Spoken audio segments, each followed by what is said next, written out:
আসসালামু আলাইকুম। আজকে আমি রান্না করব ডিম দিয়ে পেঁপে। ডিমটা ভেজে নিচ্ছি।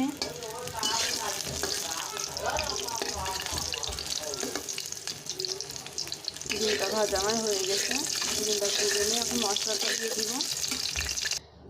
মশলাটা দিয়ে দেব তেজপাতা, এলাচ, দারচিনি,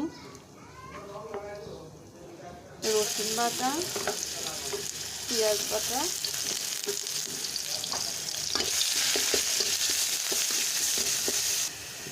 রেডি করা মশলাগুলো দিয়ে দিব।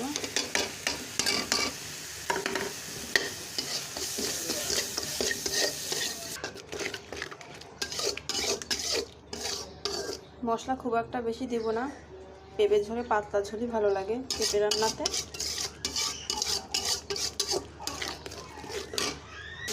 মশলা কষানো শেষ, পেঁপেটা দিয়ে দিব।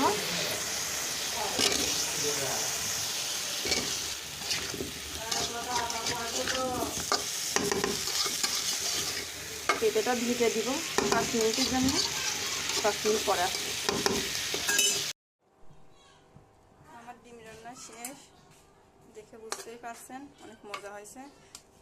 এখন আমি ঢেলে ফেলবো গামলাতে।